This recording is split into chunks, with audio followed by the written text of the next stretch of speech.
Yes, sir. Yes, sir. It Yeah. is visible. Yes.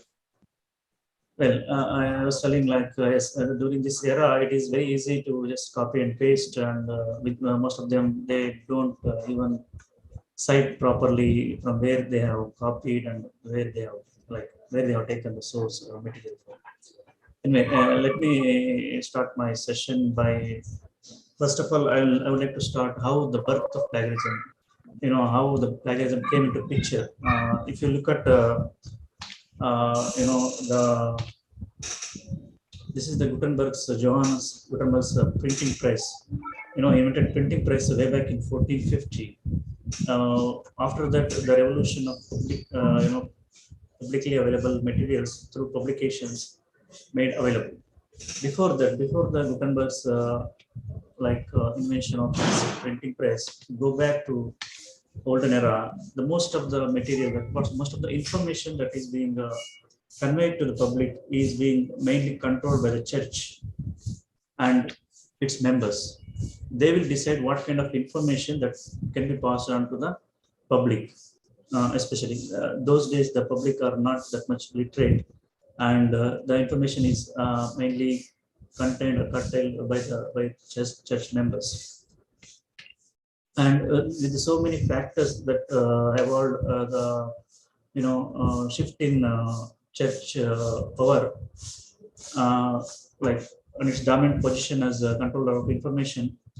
One of the factor is as I already mentioned, this invention of printing press by Gutenberg in 1450. Through his invention, many what happened, they were to manufacture at a larger scale through literary works for the general public to consume, and publishing houses to publish for the large mass publication started. Even like during the olden days, the literacy rate also very less. But after the if you come to 1450s or 1500s, when they found the literacy is the main motive to the main steps to go up the ladder, social hierarchy. So even the people also started giving importance to education. As the people started getting literate, they are also more focused to the published work that is available. So as education become more widely available and accepted by rising middle classes, and the general population become increasingly literate, demand for reading materials automatically rises. And during the 1760s, 1675, there are some legislations which are against to unauthorized publishing with the certain lapse of certain legislations like licensing act of 1675. More publications came into the general public, and the public has ability to choose and read whatever the information they want and whatever the information they believe. This is how the transformation of message has occurred over the years. And there was also increase in demand of academic works written for general public consumption as the birth of science and technology started way back in 16th or 17th century. So many societies like Royal Society of London started to publish monthly journals, and in those journals they used to picture about all the happenings in science, medicine, arts, and discoveries. This attracted many educated to go for reading journals. Then, with the demand for reading of these journals increased, the ideal was born that people have the individual rights in terms of the creative ideas what they have created. So, the more informed population began to embrace concepts of possessive individualism. That is a belief that individuals are entitled to protect themselves and products of their labors. Uh, whatever they create is their right. Suppose if anyone creates anything new, which is considered as his own part of this thing, what we call the possessive individualism. So is and the authority of that material that is being produced. So by the early 16th century, this possessive individualism has spread to capture the thoughts and ideas of individual person. In the notion of individual possession as a right to hold, and in 1710, the thoughts and ideas of person were legally categorized as property. Once it is categorized as property, so individual person, whatever he creates with the new works in writing or as well as in speech, they belong to him as a tangible property. At the same time, however, the law stipulated that the work must be It should be original. It should not be duplication, and it should add something new to the existing knowledge or information. Then only you consider it as a possessive individualism, and this is how the authorship evolved. Like the invention of press and increase in leadership with the increase in literacy among the individuals, and the ideology of individual as an author created what is called the copyright and protection of the work of an individual. So Copyright Act of 1814 says that the author is legally protected as the creator and therefore the owner of literary works as property. So the plagiarism was born in a legal notion of copyright. If you look at the plagiarism, it is originated from a Latin word which means plundering. Like it's like stealing information, or you say the kidnapping of words from someone else's work, and you just taking without due acknowledging the source. That is one kind of plagiarism. So, in fact, there is no universal definition of plagiarism to satisfy all the situations, because the meanings people give to plagiarism depend on various interpretive contexts. So, anyway, we'll see how in India, the University Grants Commission has defined plagiarism in the future. So, these are common definitions that different dictionaries have pointed, which says take and use another person's thoughts, writings, inventions as one's own, and steal and pass off the ideas or words of another as one's own, and take and use of maybe thoughts or writings or inventions, etc., of another person as one's own. If you look at this definition, the common thread what we are seeing is that plagiarism is a form of fraud. We are just stealing the information, or we are just taking the information without acknowledging the source or acknowledging the original author or the contributor. Actually, one of the student in UK, she conducted a thorough study for a doctor's thesis regarding plagiarism, and she identified 6 elements of plagiarism in her study. She conducted a study in 2002, and through our study, like she did a study in different countries, and she came to certain kind of definitions of plagiarism. Like she was come up with like 55 definitions of plagiarism. Out of these 55 definitions of plagiarism, she has chosen these key elements, which she claimed as 6 elements of plagiarism. One is the object of plagiarism, that is whether it is a word or a text or language that is being captured, that is being taken. So which has been taken, that means it is being borrowed or stolen from a particular source, whether it is a source, maybe a book or a journal or internet, by an agent, maybe a student or a person or an academician or a researcher, whoever it may be, without adequate acknowledgement and with or without intention to deceive. So if you look at clearly, the main elements are the object. You are taking certain words from a source like a journal or a book. For PG students, we can say a journal or an article. You're taken or you're borrowing, agent is a student without acknowledging, and you may you may have no idea whether you're deceiving it, or it is maybe compulsory or without the intention of deceiving. So these are the main 6 elements of plagiarism. Some of the authors, they have listed plagiarism different levels, like serious plagiarism, moderate plagiarism, and slight plagiarism. If you look at serious plagiarism, if you repeatedly lifting a text from a source, for a repeated period, like if you say more than 10% of the text is it is for a 2,500 word essay, like say it is 250 words, then it is a serious plagiarism. If it is exceeding more than 10%, they will say it is serious plagiarism. In case of moderate plagiarism, it is more than 5% but less than 10% of the words. In case of slight plagiarism, it is less than 5% of the text. But these varies, and UGC has given another level of plagiarism that we'll see later.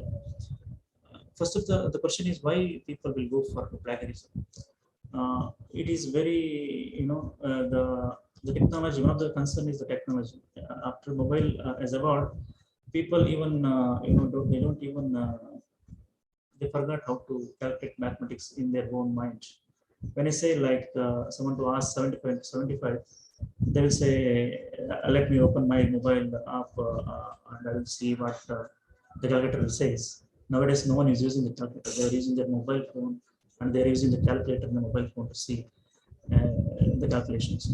Their minds are not, they are not what you say. They are not visualizing. They are not creative. So they are most of them, they are addicted to some kind of information which the mind drags to. Generally, it will attract the what you call the laziness tendency of an individual. Some of the things are there is a lack of creativity in the present generation because of availability of technology. Another is the purpose. Maybe it is accidental or purposeful. It can also result from performance pressure. Like suppose if you look at certain scientific cadre, because of the work pressure, they don't have much time to publish a good article. They don't spend much time, maybe because of lack of time in their office hours, and they're engaged in different official works. So they will simply go for copying and pasting some of the works. And there is lapse in judgment. Some of the times you take the information and you forgot to acknowledge the source. Sometimes it happens with total ignorance also, and certain other factors also are there to go for plagiarism. And this is not only a concern of India alone; it is a growing concern throughout the global educational arena. And there are concerns that it is increasing, particularly with access to digitized information. After the access of internet, the percentage of plagiarism is getting much more higher compared to the pre-internet era. And some of the research publications across the world have grown at a compounded annual growth rate, nearly 3% over the past 2 centuries. If you just look at the NAS-rated journals alone, you see a number of pages of NAS-rated journals. There is you can't even you can simply say there are n number of journals that is available in particular kind of subject. So with this kind of emergence of journals in that with component growth rate, there are chances of getting poor quality and creative journals. When you say poor quality and creative journals, whatever you submit, if you submit a manuscript today, they will tomorrow itself they will publish your article and they will give a soft copy of your published article. So that will leads to, without any proper kind of peer review and without any kind of error judgment in the article, that will lead to a misconduct in research, that will lead to unethical common research practices.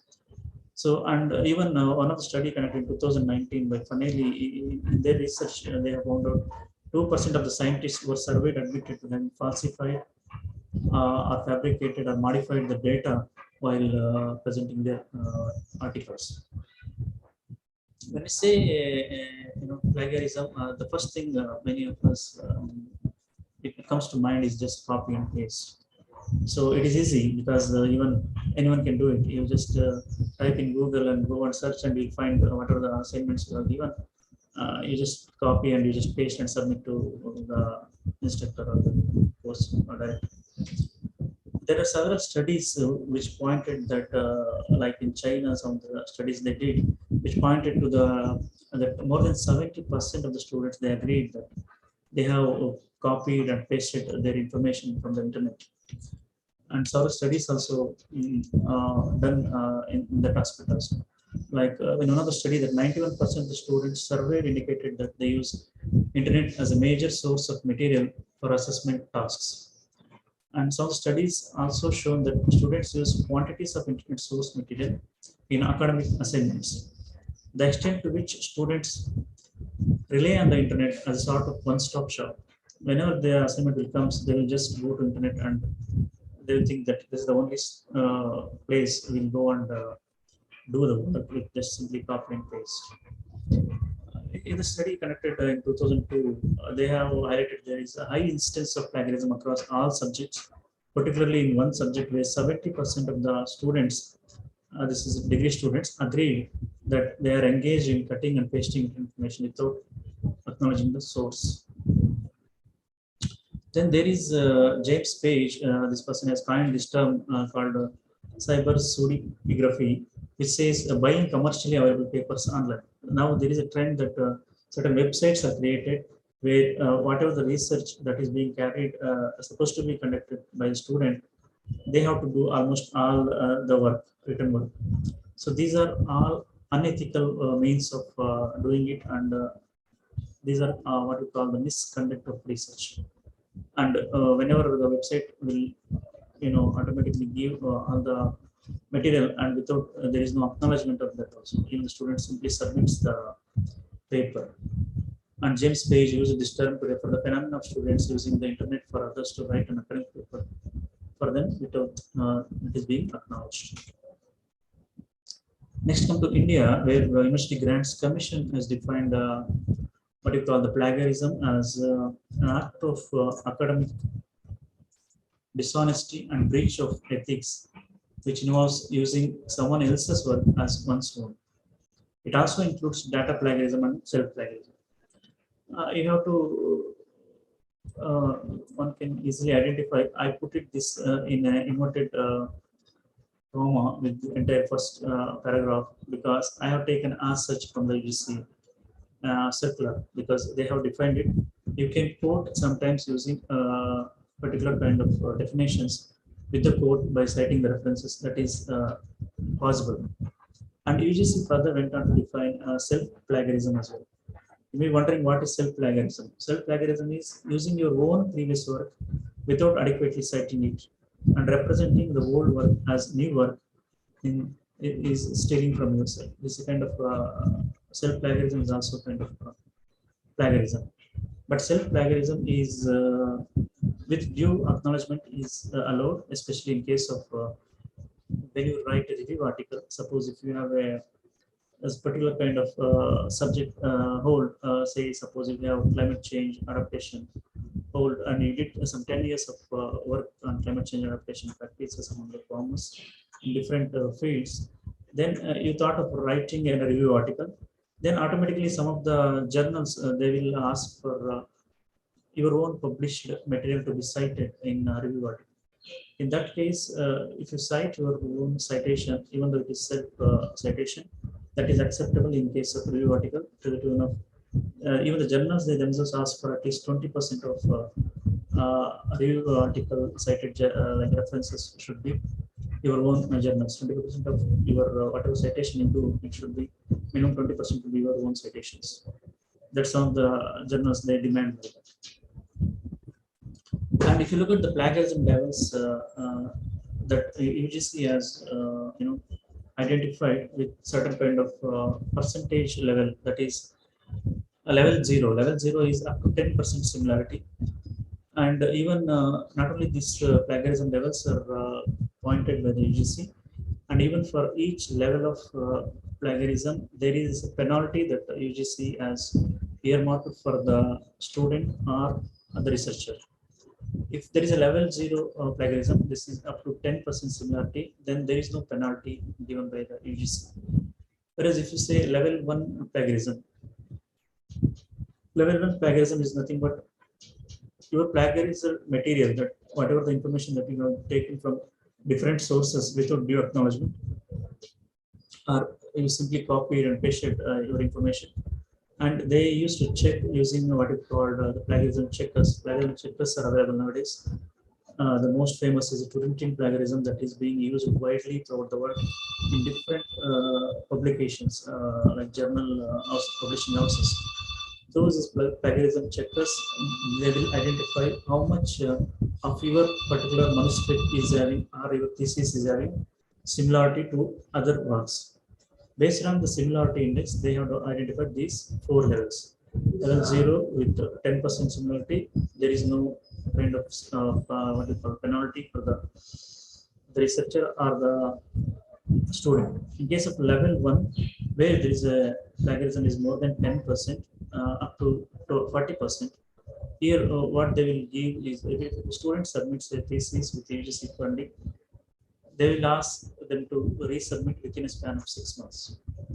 Suppose if a UGC granted funding for a researcher, for a scientist, then if they found that if it is more than 10% and within the limit of 40%, they will ask to withdraw the manuscript and resubmit it.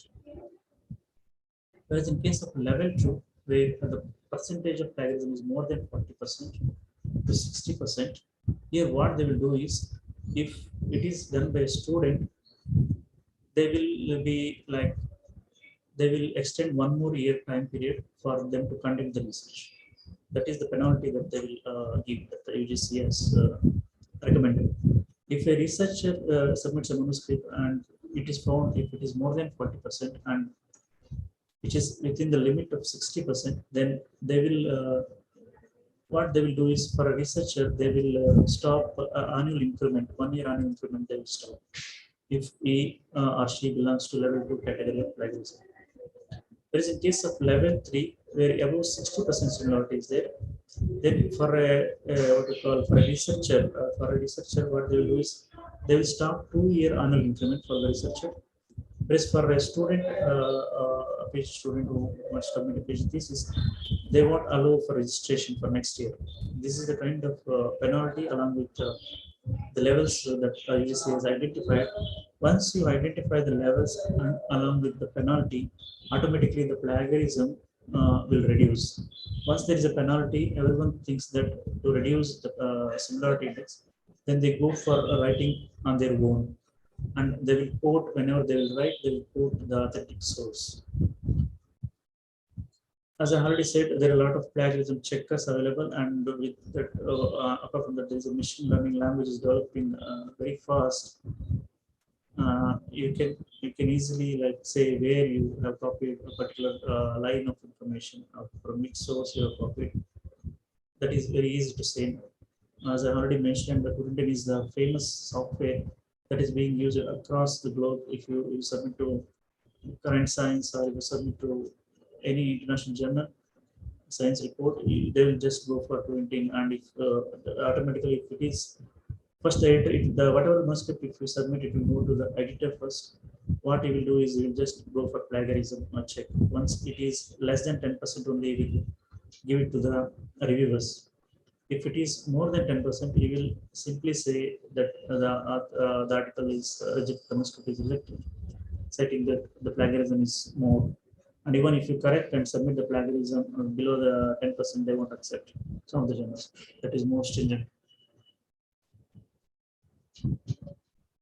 Well, according to US Office, in order to avoid the research and misconduct, they have given a definition of what might be the what might we call the research misconduct. According to US Office of Science and Technology Policy, in 2000, they have published the policy, and they have defined the. You can observe here. I have quoted in inverted comma the definition as such an article. With the source I have quoted as Federal Research Misconduct Policy 2000. So the research misconduct is defined as fabrication. Fabrication is nothing but making up data. You are creating your own data, and this is fabrication. And falsification. Falsification is nothing but you are manipulating the results, manipulating the materials or equipments or process, or changing or omitting data or results such that the research is not accurately represented in a research record. So it is defined as fabrication, falsification, or plagiarism in proposing, performing, or reviewing research or in reporting research results. So, as I already told, the plagiarism is the appropriation of another person's ideas, processes, results, or words without giving an appropriate credit to them. So now, what we need to do to bring to stop this research misconduct is we have to practice what we call the ethical academic writing. So how you can practice ethical academic writing? How you can practice ethical academic writing is by following good academic, research practices. We'll see the good research practices later. I'll just go for a little bit about ethical academic writing. This is more of an English literature. So I think some of the English person may take. I think an expert will take. I don't. Take much time here. I'll just say some of the things which are important. See, why you need ethical academic writing is we are moving towards a modern, healthy modern society. In a healthy modern society, what kind of research is needed, or what kind of output is needed is it should be trusted by the public. Public trust in research and its output is essential for a healthy modern society. So in order to do that, whenever you write, writing that clearly indicates where the source material has been incorporated into one's own writing. So if you have taken from a particular journal or an article, you have to cite his own source, that source material where you have taken. Some of the like I have experienced recently, like you have downloaded two articles and you have written something from one article and you are citing not a particular article. You are suppose, for example, you have downloaded A article, article A and article B, and you have referred article A, but while citing, you have cited article B name. So that is also, you should be very careful while citing the references also. That is also kind of misconduct, because the article A information is not cite article, is not article B's own ideas, and acknowledges a range of perspective on issue. This I think English personality, and try to avoid emotional over emotional words, and you have to avoid stereotypic words while writing the languages, and you have to go for using inclusive language that avoids assumptions and includes others. Next, I think these will be taught by someone I have been told English person will take care of these things. So next is citing sources. Whenever you cite sources, as I've already told, you have to cite the sources properly. Like you can't take the material from person A and you can't cite person B. And whenever you cite any and all the ideas that are borrowed, anything you have to cite anything that did not originate with you. But some of the notions are very general. Some of the ideas are very general. General ideas are general. Approved things are no need to cite because it is known to everyone. So some of the new knowledge or new information only need to be cited. Then there is a citation style for each and every journal. Whenever you submit a manuscript, there are there are a lot of citation styles that they are following. If you submit to Taylor and Francis publication, they follow different kind of citation. If you submit to some other publication house, they follow different kind of citation styles. So that the best way to avoid citation styles is you use what you call. I have seen even I did like whenever a PG student and PhD student, I don't know how to write the reference. I used to copy the references and paste it. But in order to cite a style, in order to avoid the citation styles to different manuscripts, because you need to learn the citation styles. Because why I'm telling this, suppose if you submit your manuscript to your journal, and they have a particular kind of citation style, and what you do is you follow their aims and scope of the journal. First, you read the aim and scope, and you have to see whether your article fits in to their aim and scope of the journal. Once your article fits into the aim and scope of the journal, then what you have to do is you have to see the. It is better. I will show the screen itself. That is better. So suppose if you want to go for suppose if you want to publish an article in current science journal.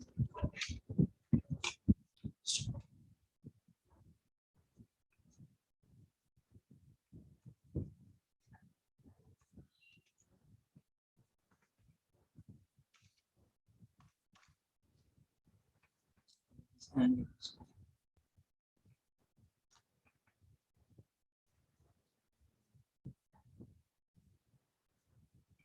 so,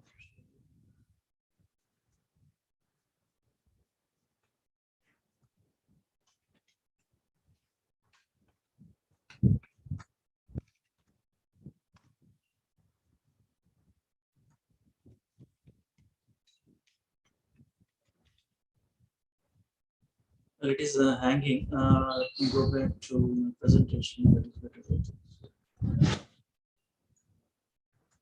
The screen is visible now. Sir, there is message that you are not audible. I'm not audible. Yes, you are audible to us, but for some. Yeah, you have to enable your audio, whether it is computer audio, before you do one thing. You first disconnect it and connect it again. While connecting, you have to enable audio, whether from a microphone or a computer speaker. You please do that. Or you can increase volume. Volume also. That is also possible. Voice is clear. Hello, sir. Good morning, sir. Yeah, Voice please. is clear, but please raise your voice. Okay. Okay. Thank you. So, Venu sir, you can also increase the volume of your system also. That way also you can. I think it is full from my side. Now it is okay. Yes, sir. Now it's okay, sir. Okay. Now my screen is visible. You are saying current science, something like that. You're seeing my screen? Yes. Yeah. So before you select any journal, you just what you have to do is you go to the journal. You just read the aim and scope of the journal that is available, and instruction for authors. First, you go through the instruction of authors, and you have to see what there is a word limit for each section of what you write. The number of words should be there in the abstract. The number of words in the review article should not exceed 6,000 words. It may vary from one journal to another journal. That you have to keep in mind, and you have to check the what you call the aim and scope of the journal. Once you select the see the aim and scope of the journal, then what you have to do is you have to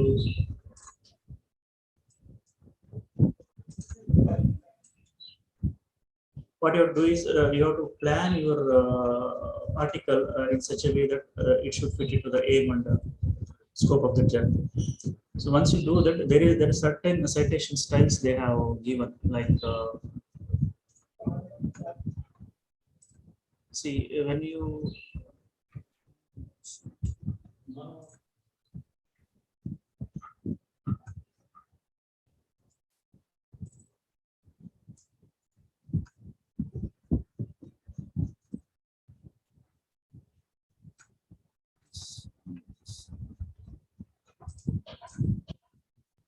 see there are just a minute, I will open the share of the screen. See there are can you see my Word document? I hope you are seeing my Word document. Yes, sir. Yes, okay.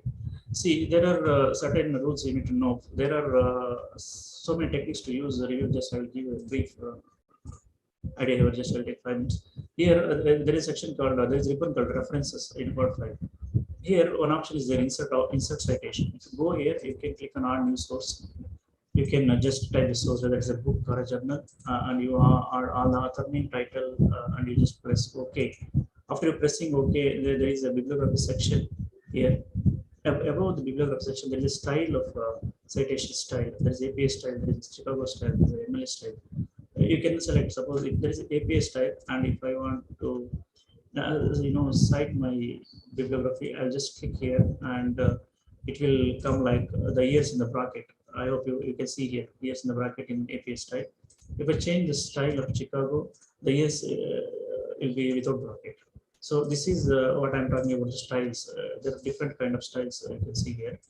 So these things you can do like with this is a cumbersome process where you can go and insert all the citations. Instead of that, you can do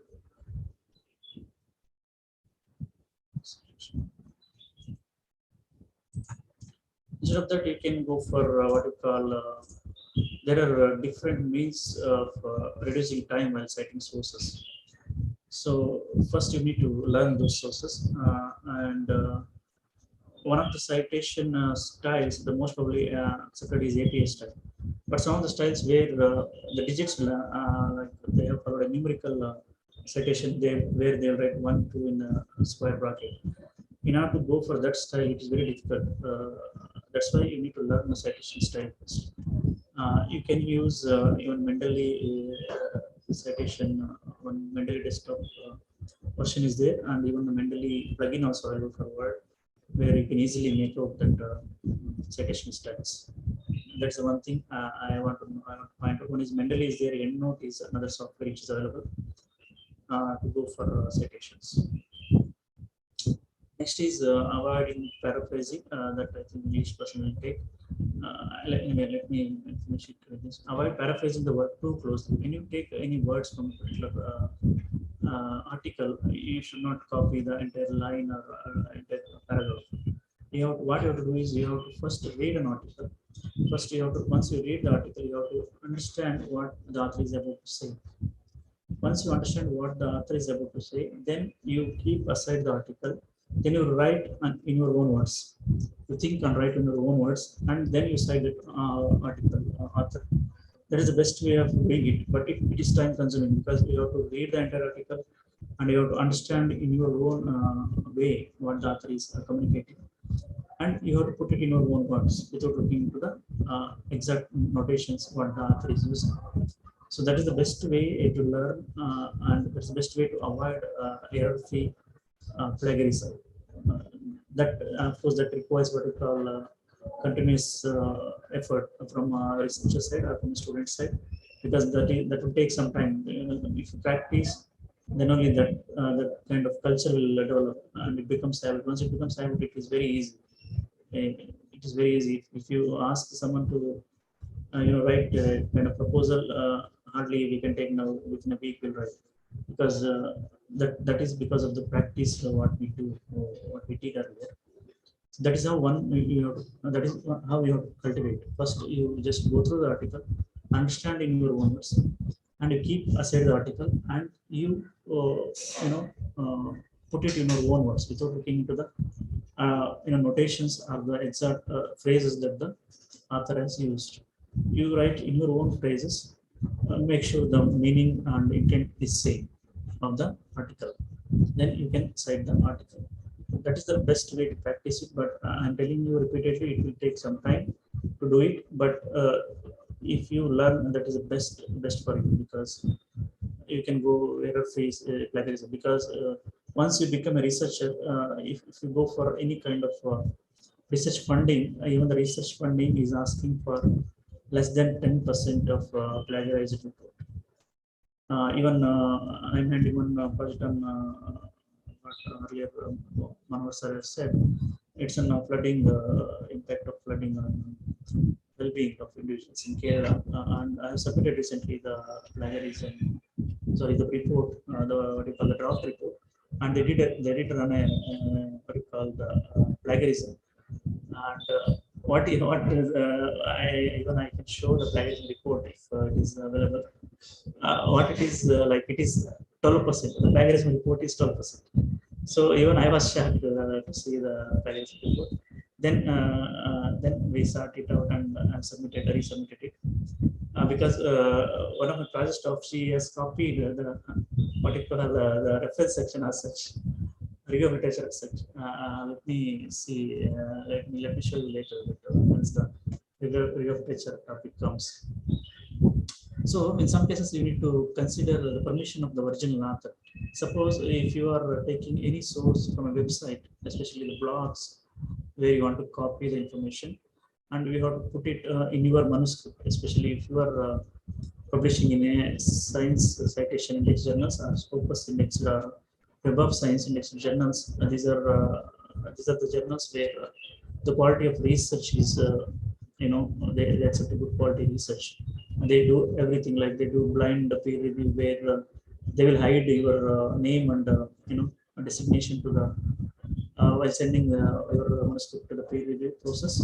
That's called blind review. They don't know who is the main author. In that case, the quality will automatically improve. So moreover, they will go for a thorough plagiarism checking.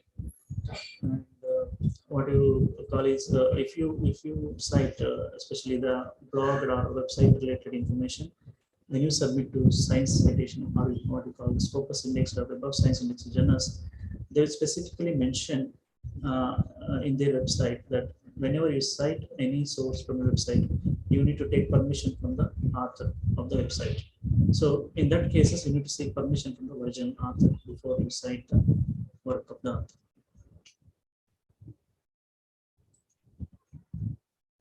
Next is, I already told you, if you want to practice good academic writing skills, you need to practice good research methods. So how a good research I can practice? You can ask questions like, how can I practice a good research? Hello, sir. Please. Can you please raise your voice a little bit? Participants are unable to hear you. Let me join. Or you can hold your microphone near your. Yeah, what about now? Yeah, now it is. Oh, sorry, volume is low. Sorry for that. Yes. Let me come to where I stopped. So, this is, coming to good research practice. When I say good research practice, where it will start, like how it will start, from where it will start actually. It starts with the beginning of the question. You know, what kind of research that you want to do. It begins with problem selection. You once it starts with the question and also with the selection of the problem, as well as the research design you are using. Certain certain cases I have seen the methods they follow, especially in academic practices, where a randomized block design should be used. Instead of that, they might have gone for LSD, that is square design. So those mistakes you have to avoid first. You have to first and foremost thing is you have to thorough in your methodology aspect. Once you are thorough in your methodology aspect, you should know what your research is directing you to, like what are the what it is addressing, what is the question that should address, and what are the answers that we get out of it. So the most important thing is the methodology part. I'll come to that part later. So first you should address the questions, the answers to which will contribute to new knowledge. So whatever the questions you select, you should contribute to new knowledge. You should not be repetitive knowledge. I have seen so many studies where you know some of the students they have copied from one university and they have taken the same topic and they have submit their degree getting the degree. Those kind of practices are they are what you call unethical practices. Those are not the right way of doing researches.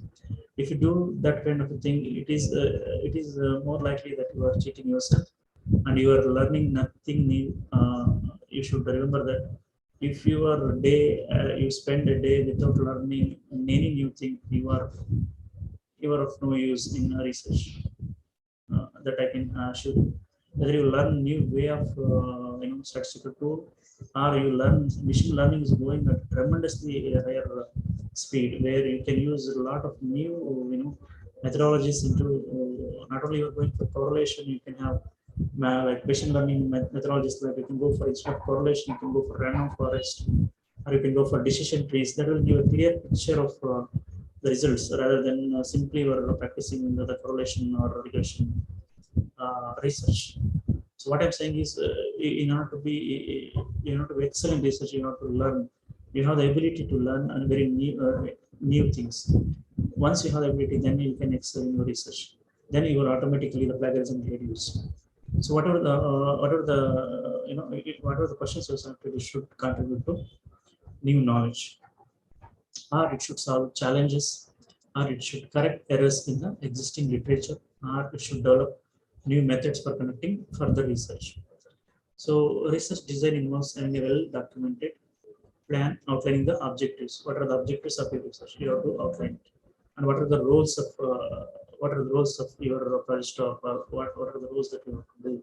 What are the responsibilities that you have to do as a as a what you call as an outline plan outline, like as a timely outline of time frame.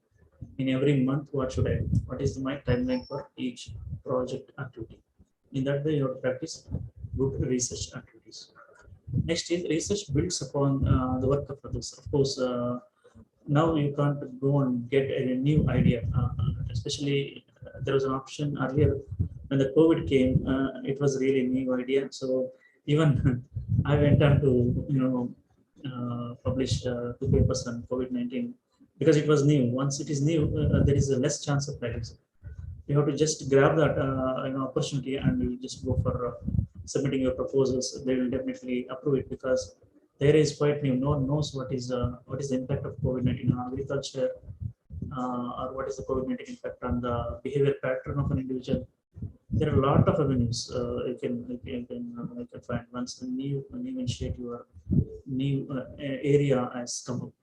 So that is one of the things. Like if there is no new area is there, then automatically your research must build on what is called as the already existing literature or already existing work, that is work of others. They must be properly identified. First, you have to identify the work of others and their contributions appropriately acknowledged. So a good literature helps to do that. Now let's ask me one question, that is how you identify literature review. Many of you might have asked, how can I do a literature review? I will just go for a quick tutorial where there is a what you call there is a software which will help you.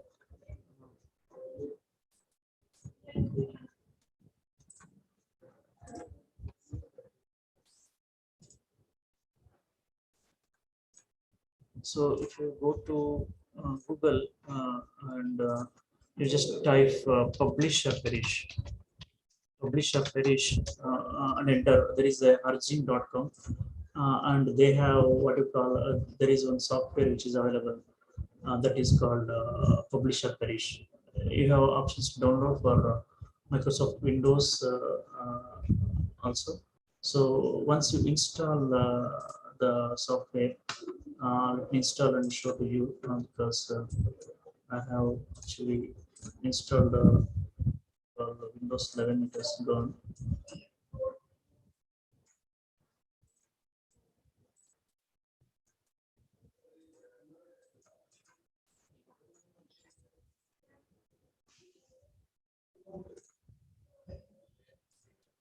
So once you install the software, it is very easy to get what you call the review application.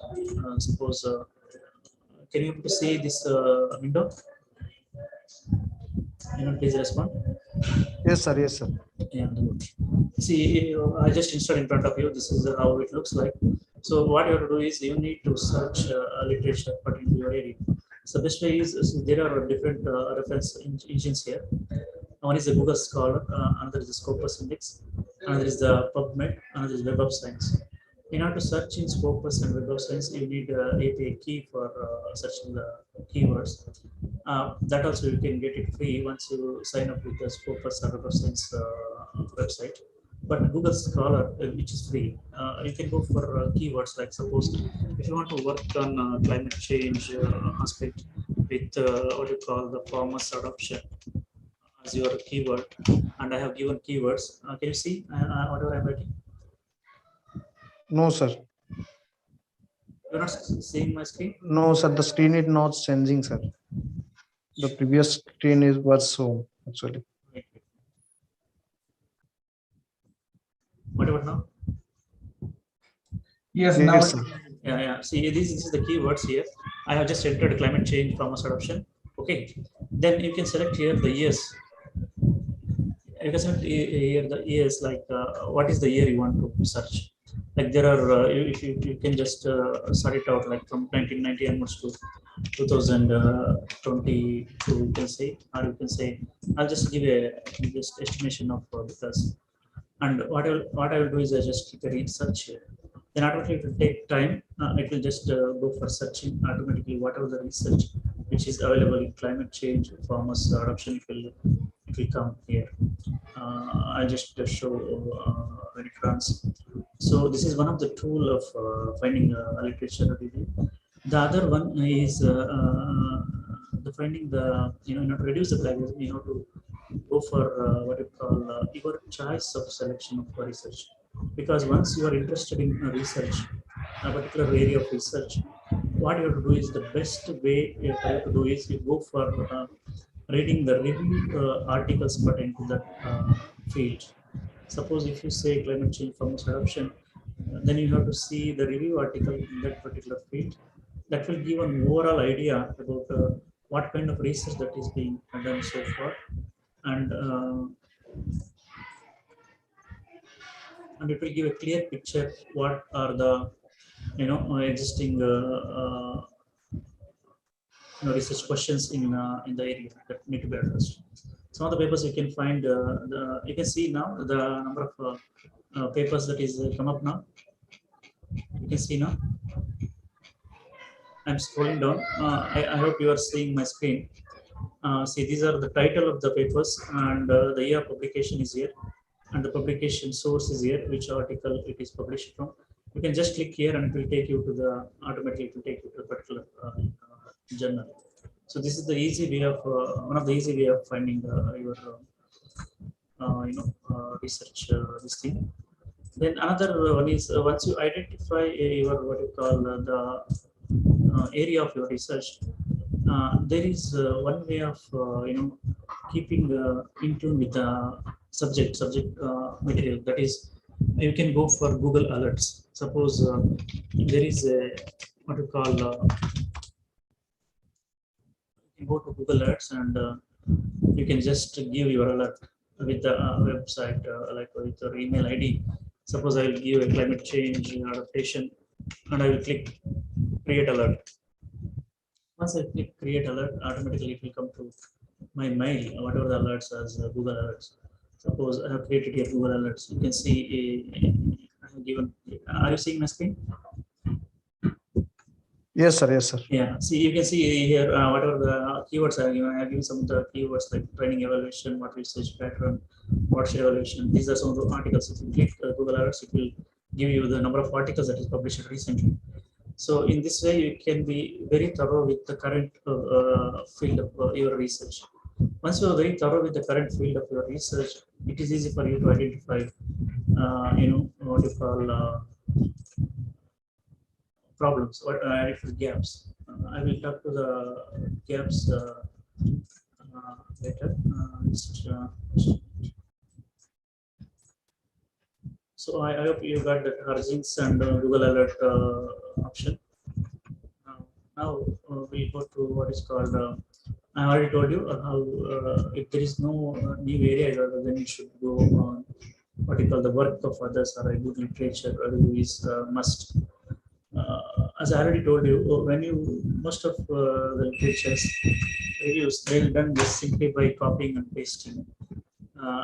Even if it is available, I can show my report if it is there.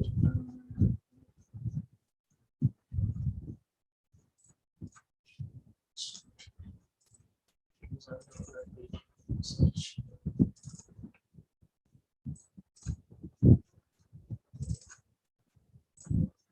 Just a minute, let me look for that one. It's available, then it is fine. Otherwise, what I mean to say is that they will simply copy and paste whatever it is, in the review. So,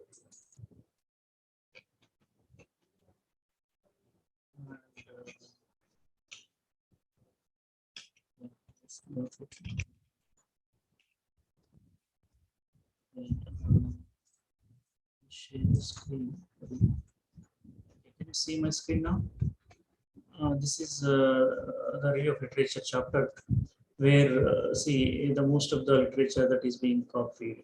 You can see the color of the plagiarized words which is being taken, and even the source also they have given. This is from one of my project staff. You can see. I hope you are seeing the colors with the numbers. Numbers separate the references that might they have mentioned the reference 18. What is the source of the reference?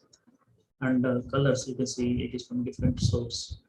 So what I mean to say is most of them they just simply copy and just paste whatever the information that is available in Arabic literature. When you just open an article and you just copy it and paste it. If you do it, it will lead to a lot of plagiarism. And more plagiarism is seen in especially in Arabic literature chapter, because the students simply copy and they do paste whatever is available in the internet. So I request you to please avoid this. As I already told, you just go through a particular kind of paper, you read the article first, and you understand the article what is saying. And if it is related to your object, you just put it in your own words and decide the reference later. Okay. Then.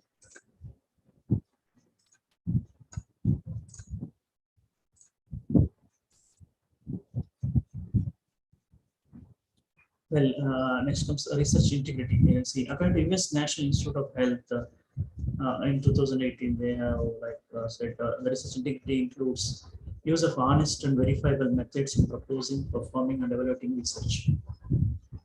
Okay, you have to use verifiable methods and honest way of doing research. Whenever you report results, you should be with particular attention, and you should adhere to rules and regulations of particular institute. Especially in India, we have there are no norms, no professional code of doing the research, especially for PG and PG students. But now slowly it is even they are planning to introduce some of the norms also. So you have to follow those norms while presenting your results. And we talk about the values that you should follow underlying research activities. One is ethics. See, whenever you say ethics, ethics is about doing right. Okay, it is connecting in an ethical manner, ensuring dignity, rights, safety, and privacy within the research system. And rigor. Rigor means which ensures high quality design, reliable data, appropriate use of methods, rigorous and careful analysis, and transparent reporting. Whenever you report what your research analysis has come up, and don't manipulate it. That is once again it is a misconduct of what your research is saying. Then it should be relevance. It should be relevance in the sense it should expand the knowledge base in the particular area of your study. I have seen many of the studies which says the findings are in tune or in similar with the other findings. So that is simply a duplication of work. That is there is no new or new knowledge that is being added to the literature. It is just you are agreeing to the earlier author's work. That is little there are chances of more plagiarism when you go for that kind of works. Then whenever I say relevance, you should understand the environment and ecosystem, and the research advances in the short and long-term goals of science and society. And it should be transparent. Whatever you do, you should whether you review or report, you communicate, you maintain your journal. They call it journal in countries, but you just maintain one bookkeeping when the data is being collected, from which sources the data is being collected.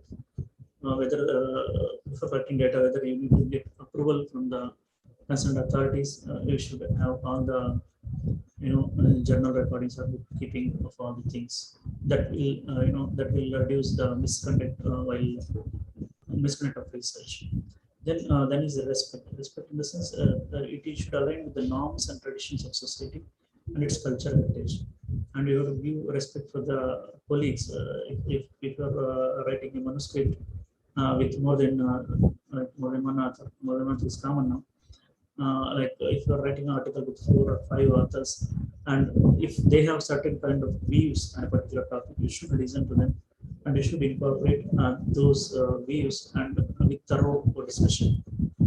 You should respect your colleagues whenever he or she gives input to you during a particular kind of discussion happen on a particular topic. Then impartiality is there is no partiality while publishing representing the research. The main aim should be lack of bias and objectivity. That is the main core principle of research. And you have to avoid conflict of interest while setting research priorities. Then there is accountability. You should accountable to your work. Okay, you should comply with the spirit and the, as I already said, the rules and regulations of the institute. Then what is more equally important is the culture in which the research emerges. So the research is conducted in a culture that supports honesty and integrity to ensure the highest standards of ethical practice and behavior.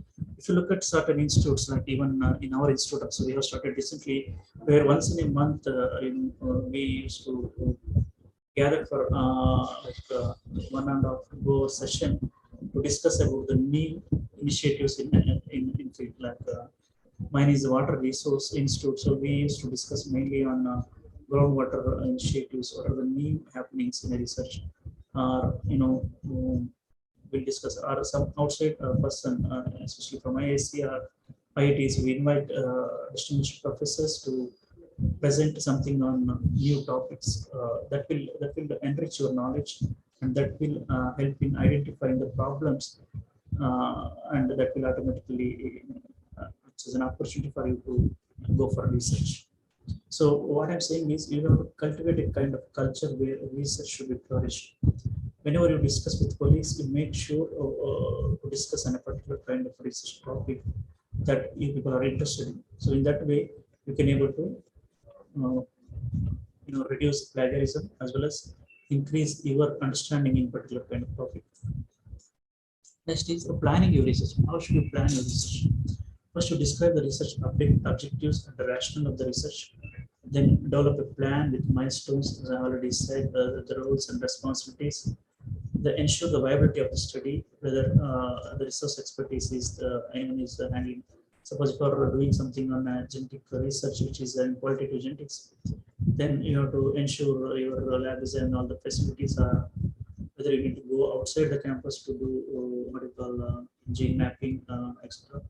So you have to keep all these things into mind before you undertake the research, because that will help you in finishing your research at an appropriate time. And also, it should be very clear what your roles are and what your responsibilities are. Once you're clear with your picture, then there are less chance of your study being plagiarized. Then, as I already said, you keep abreast with the relevant regulatory guidelines that issued from institute to institute. Then, whenever you take any, unauthorized, from someone else's citations, you have to really acknowledge the source.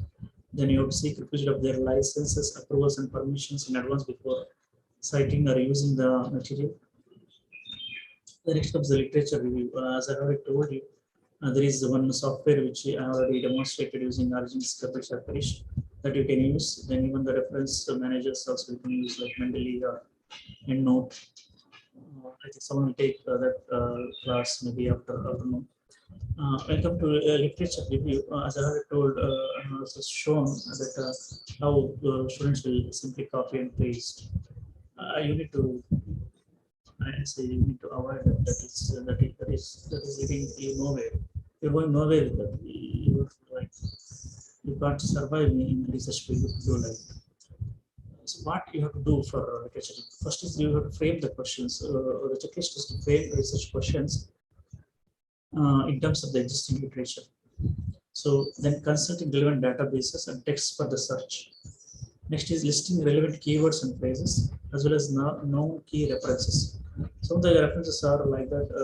So the like if you look at watershed, there is Wu Luhan, who is extensively worked in watershed management. Is from China. So whenever if you look at the references, he will be there. Like if you cite a watershed management, obviously his name will pop up because he's done extensively on that particular kind of field. So you look for that kind of papers where how they will address because they keep on doing in the same field, but they're addressing new issues that they're that emerging from their own research. So that will give an idea about how to identify the research gaps in a particular kind of field. Then ensuring search results are easily retrievable and traceable. So I've already shown you with the software. Then revising the original research questions if necessary. If the research question is not addressed properly, make sure it should be revised so that it should be addressed and answered.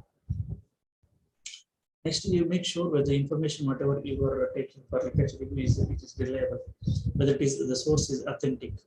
Then it should be error-free and it should be verifiable. Because nowadays all the whatever published articles they have come up with a DOI tag, you can easily verify it. And what are the professional credentials of the authors? Before you cite any source from blog or anything, you make sure what the author specialization is. If he specialized in it, then definitely go for giving due recognition to his work while taking his material from the websites or blogs. Does the author has subject matter expertise in the topic? You have to look into that as well. And whether the information is relevant, whether it is biased, whether it meets the current needs, like that you have to check. Whether information is providing in-depth coverage or not. These things you have to keep in mind while doing review of literature.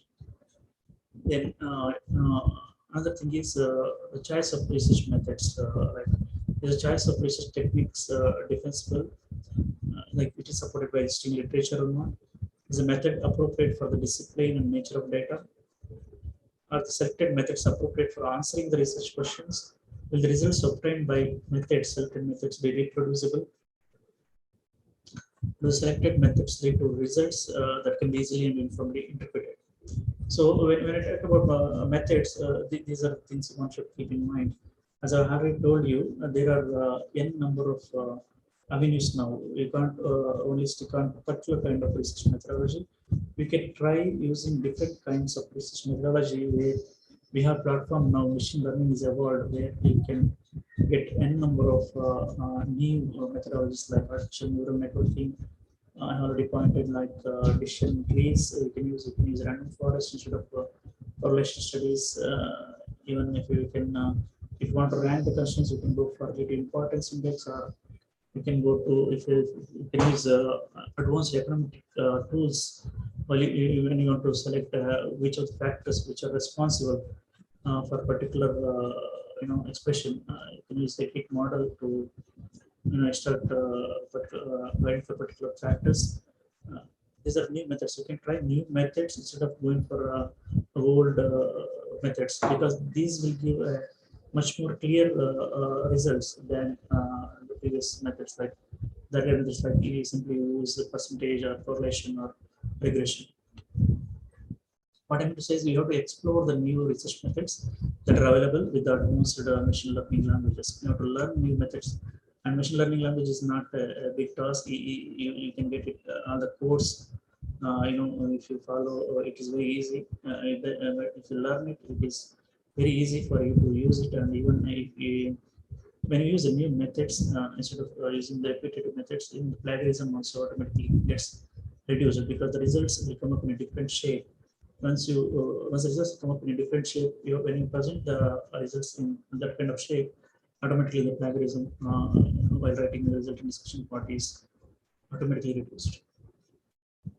Next, the big question is how can I identify research gap? See, this is a big question where most of them are, especially the PG students, are asking, because I can't go for a new idea like that, because all the ideas have been taken.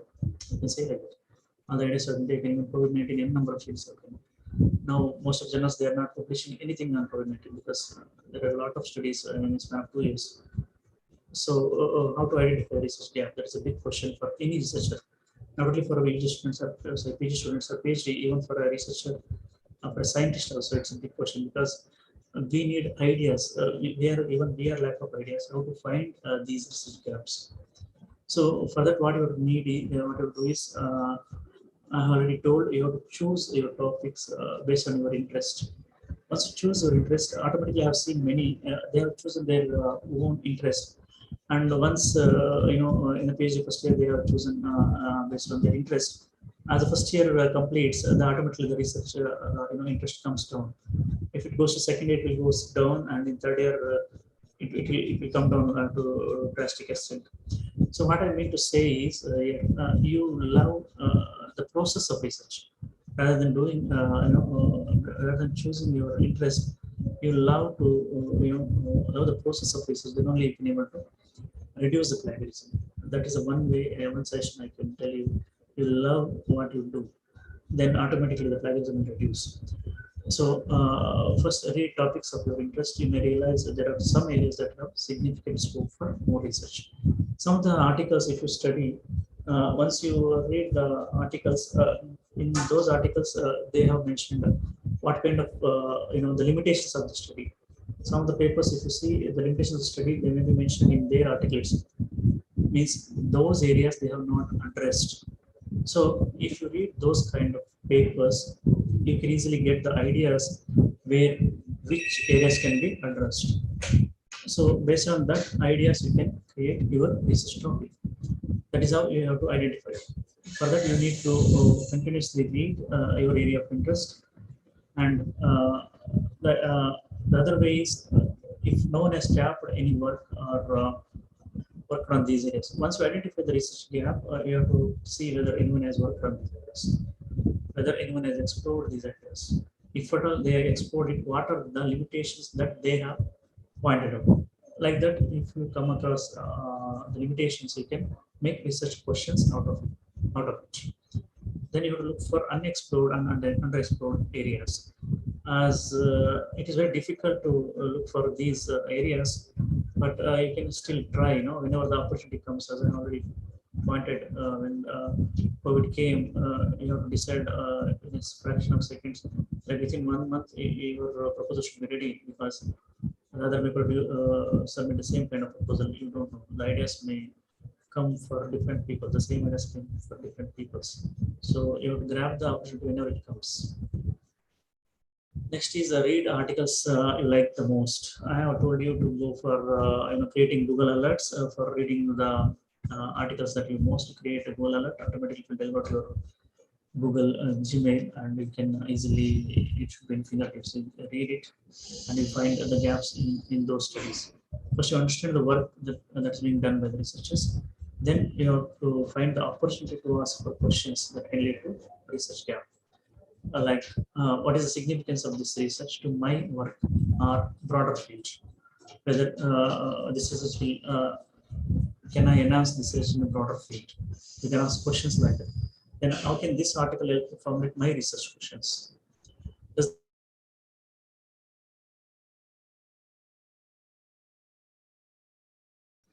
then what issues or questions that the author need to be addressed? These are the things you have to question yourself whenever you read article, whenever you see limitations. There is a different perspective that I can consider it. The author might have considered in one way, whether I can consider it in another way. You can think about it. Like that, you can generate your research topics. Then what other factors that can influence the results? Some of the factors already the authors might have mentioned in papers. You may think of other factors that may contribute to influencing the results. Then is there scope for you to test the findings using more current approach? The author might have used a different research methodology or research statistical tools. They might have used a different tools. You can use to test the same findings. You can use current approach tools. Then look at the directions or suggestions for further research. Whenever you have no idea, you can seek help of your research advisor. He will be there to help you always.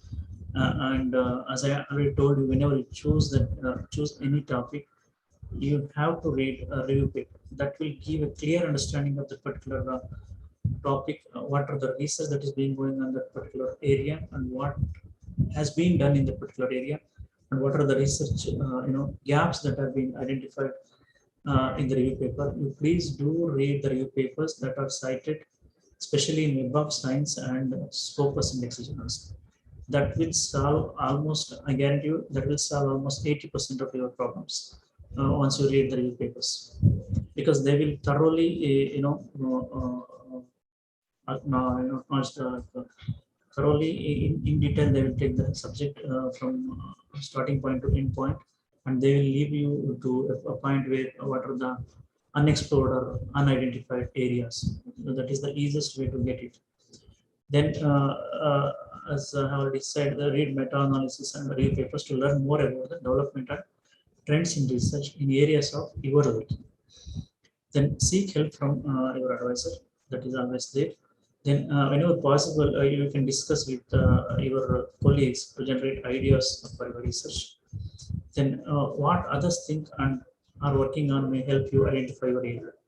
Sometimes you may come across some of the colleagues may doing something on, like say we have here water isotope. They are doing some studies on water isotope. They are using raindrops to find out where the rain water has come from. That is come from the Mediterranean Sea or Pacific Ocean or Atlantic Ocean. We can use that information, that knowledge to use in different way of approach. Like when a farmer growing for a paddy crop, or like some of the farmers in command areas, they go for 3 crop area or 2 crop area. You can use the isotope technique in those areas to identify how much groundwater that is being depleted in kind of, say, like 3 crop area of paddy. What is the ground depletion happened? 2 crop of paddy or single crop of paddy. You can, like this, you can you can get new ideas. That is, if you look at others' work, definitely it will get ideas. Then use digital tools to seek out popular topics or most cited research papers. Like there is one, I cited website Essential Science Indicator. If you go to Essential Science Indicator website, they will mention the more cited articles. Once you come across the most cited articles, those articles are the trending articles. You can easily find from those articles what is the research gap that they have identified. That way, you can go for identifying the new research techniques or new research areas. Then you can go for using Google Trends to learn more about the popular questions related to your research area. This will use your search for an untapped area in your research field. Then to familiarize yourself with trending queries in your field, then you have to check the website for influential journals. Suppose if you are looking for a particular kind of my field is water, so we usually look for water research journals like water research review, where they have certain section dedicated to some issues where the key concepts will come. Key concepts means those are the new or emerging areas where the research can be initiated, or the areas should untapped areas. In those key concepts, you read those key concepts and you mainly concentrate on the references in those key concepts, because for the key concept, the references are very less, because that area is still in the nascent stage of development. You can read those references to find out easily the gaps that are needed for conducting the research in that area. So you look for the journals like ICF journals. You can in the Journal of Agriculture Research. I don't know whether they can publish key concept in some of the issues. You look for some journals where the key concepts are published. That's the best way to identify the new issues or new areas of research in order to reduce. Once your area is new, automatically the plagiarism will reduce, and that is 100% sure. Then make a note of your queries. Whenever you have come up with a lot of questions, please make a list of it. And looking at these questions, you just analyze those questions. You just find out those questions whether any queries, any studies are being conducted on these questions. If any studies are not being conducted, you can take up research on that particular field. If studies are being conducted, you look for their limitations in the studies. Then you can take up those limitations as your research questions and continue research. Then, as I told you, research each question, read more about each query, then find out if other researchers have had similar kind of questions, whether they have found answers to them. This will help you avoid duplication of work. It will automatically reduce your duplication, and keep looking and asking questions till you find an extraordinary idea. So till you find an extraordinary idea, to ask questions, because once you get an idea, you get going with the research. This is how, in brief, how you find a new research area. Once you find a new research area, I already told you that once you find a new research area, automatically the plagiarism is reduced. And whenever you cite a plagiarism, you do keep in mind whether you have taken material from article A or article B. And some of the I have seen from my friends, they used to simply copy the citation as such. Like they simply take the author's names and put it, even though they have not the author has not done any contribution to that particular kind of phrase he has made. So don't do that kind of things. Please make sure whether you have taken a source from part A or part B. You cite that particular part A or part B. That is the one thing you have to keep in mind, and don't completely copy and paste whatever you come across. You read that material and you first digest what he's saying. You first understand the meaning and intent of what the author is about to say. Then once you understand what he's saying, then you put it in your own words. Then you cite his reference. That is how you have to cite the references. Then what is missing is the methodology part. I have already told you. The methodology is we can't change the methodology part as such, because there is no we can't create new methodologies because we are not mathematicians or econometricians. So Whatever the available methodologies are there, you can use those methodologies. But what I'm saying is, whenever you use a methodology, you make sure to use a new methodology that is being evolving, that is being evolved. Like what I said is, you can go for machine learning tools in using the analysis. That is very easy. You need only a Python or a R software. You just need a code for connecting particular kind of this thing, and it is very easy. You can make different kind of graphs or figures. You can do whatever you want. Machine learning is that much versatile. You can do any kind of analysis in that. So you keep learning new things and keep practicing new methodologies. Then only you can reduce the plagiarism. And please do use that what you call Google alerts and Google trends and essential science indicator. Do visit the website and look for key concepts in some of the journals. Some of the journals, those journals who have scopus in their journals, there is a higher chance that they will publish key concepts at least once in 6 months or once in a year, or Web of Science citation journals. But in NAS rated journals with less than 5 rating, I don't think anyone now the key concept that's been published in their journals. Look for these key concepts and the reference section, that is more important. That will give the research, research ideas, new research ideas. And whenever the new opportunity comes, like COVID-19, you please grab the opportunity to make use of the research topics. These are some of the things I would like to tell. And another thing is I forgot to tell. Look for lack of studies or insufficient studies, that I already covered. One more thing is here, we can go for geographical gap. Geographical gap means, suppose you come across an article that has been published recently in say evaluation of certain kind of economic evaluation of you can say water, water use.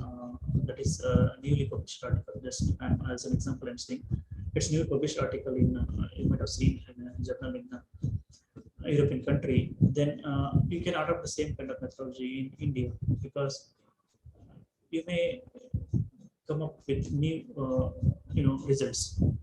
That is what is called the geographical gap.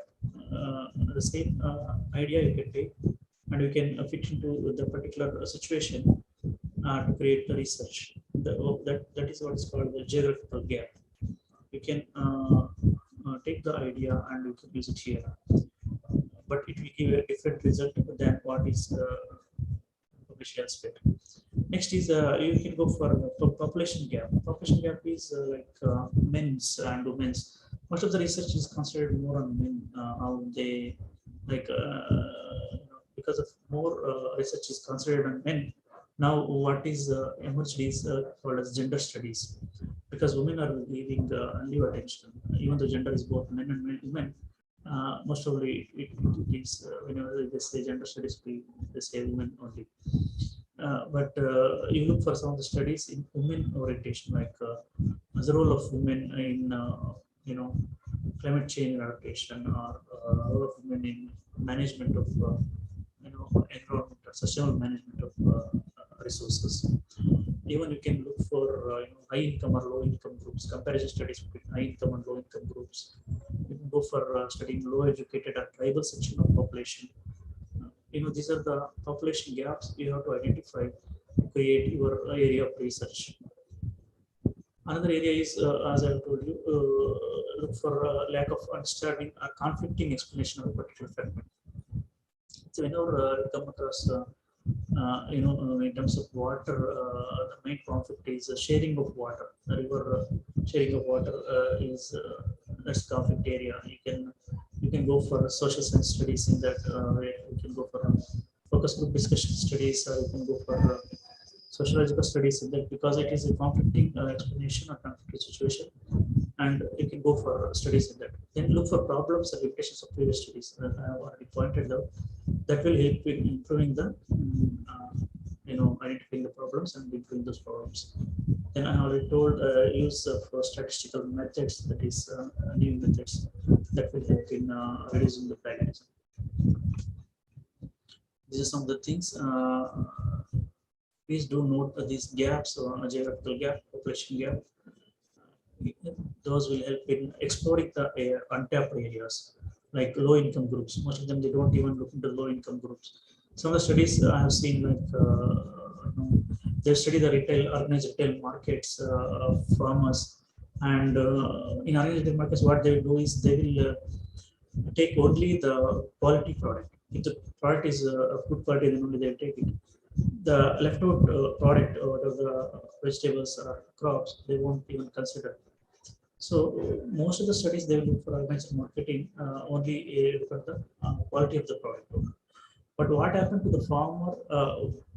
What happened to the farmer who is having the left out material, left out how we sold that material? No one look into those issues. So you have to think differently to you know come to some of the research questions. So and you have to go for visualizing techniques. Especially, as I have told you, when someone asks something mathematically, you just go for looking at calculator. That is of no use, because you have to improve your brain. Hardly we are using our brain. We are not visualizing our, we are not giving any task to our brain for visualization. If you can practice, games which improves visualization, automatically your research will also improve. Like, for example, you can say you practice chess. Automatically, it is a visualization technique. It will improve the visualization. Automatically, it will help in another field. So, you practice a certain creative tools. Automatically, this will help in creating new research.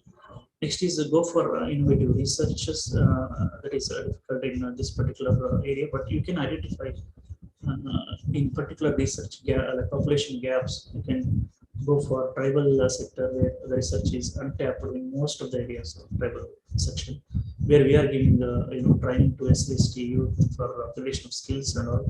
That you can take up as action research. Then another is the duplication of work. You can avoid duplication of work or similar results, similar discussions, language problem. We are using simple words like what we know and what we use regularly. That will increase plagiarism. So try to use some words which are try to learn some synonyms using English synonym books. You purchase some books for antonyms and synonyms. It hardly costs you 200 bucks. You read and you improve your words also, reduce plagiarism. Then this I already said about review of literature. You can go for authentic sources. Then in-depth review in terms of any kind of when you select the topic. Then without using your intellectual, see when you say copy and paste, you're just simply without using your intellectual mind. You are simply copying and pasting it without using your intellectual ability to transform your potential to create new words from your own. You're not making use of it. You're not making use of your own opportunities that is available with you. So try to use your own intellectual ability to create words in your own way. In that case, you can reduce the plagiarism. Then you have to properly paraphrasing that I think English person will tell. Then use the try to develop analytical skills. How best we can analyze a particular problem from different means using different statistical methods. Then most of the studies are quantitative research, especially if you are a social science. The qualitative research methods are untapped. They are not touching them because it is difficult for them to interpret, and it is difficult for them to write the results and discussions, and even carrying out qualitative research is also highly tedious. You can go for qualitative research methods to avoid automatically the plagiarism, because the way of writing will change from quantitative to qualitative research. And if you, as I told you, if you employ new methodological tools, automatically you will get different kind of results. And once you present different kind of results, automatically your results, the way your results present may vary from the earlier authors, and the plagiarism will be reduced. This is in brief about how best you can reduce plagiarism. These are some of the references. If you want, you can use it and try to stop plagiarism. Thank you. Any questions? You feel free to ask before I'll say conclude. try to practice some visualization games, especially as I told you, practice chess. Chess is such a wonderful game, because some of the moves are quite common. Because the opening moves are quite common. After that, you need creativity. You need how there you need your brain to work. In that way, you can improve your visualization techniques. So, what I come across is chess is the best way of visualizing techniques. Once you develop your own analytical methods or visualizing tools, and once you are interested in research, you will definitely reduce plagiarism. Uh, that's it. If you have any questions, feel free to ask. I hope I'm audible at least this time. Sorry for that volume reduction volume.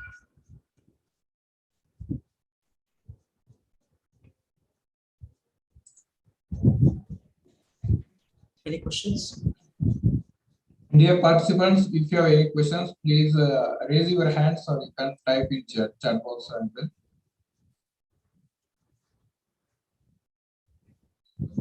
So, Dr. Venu, there is one question in chat box by Dr. Dipali. She is asking which are the plagiarism softwares. Well, the most worldwide recognized software is the Turing. Let me type here for you. You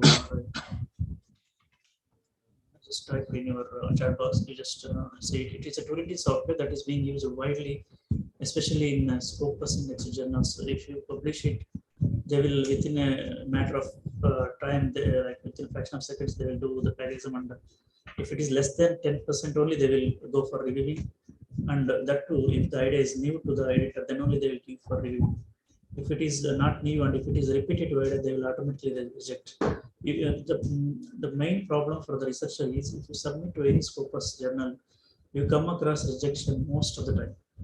So even I submitted, I submitted my manuscripts. It is the first thing I'll come across is rejected. It is not because the plagiarism is more; it is less than 10% only. But what is like even I am learning with how to develop the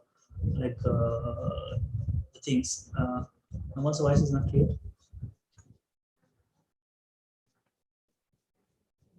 Voice is not clear. I don't know. Doctor, voice is not clear. Now it is okay.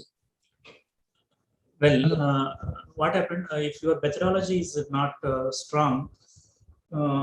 Listen. See, if the methodology is not strong, automatically the editor will reject your manuscript. So, whenever you submit a review article, especially for a good journal, you do use different kind of search engines. Like you can use multiple search engines. One is the Science Citation Index is there, Scopus Index database is there.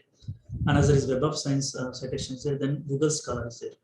So at least try to use minimum 2 citation indexing databases to go for review article. Do not use a single database for review article. Automatically the editor will reject your manuscript. So whatever the problems I face, I'm telling you because you may stop these kind of things. The another most important thing is they will see whether your manuscript is creating something new to the existing literature. If it is creating routine kind of literature work, they will definitely within a matter of within 4 to 5 hours will get your article is being rejected. So you look for something new that is being that is being carried out from your research work. It's not like simply a duplication of the earlier author's work. You have to establish some kind of new work, and you have to identify at least some kind of gap or some kind of research path. Then only the editor will accept your manuscript. Otherwise, I have received many of them are saying, if you want to publish in Scopus in this journal, you are done. Like the most frequent answer you get is to the mailbox is your article is being rejected. They say it is not meeting the the norms and standards, something like that from the editor. That's the answer you're getting. So you do thorough with your methodology part. Once you are strong in methodology part, automatically you can build your research to a greater heights. And you should make sure that it should not be repetitive of any kind of research.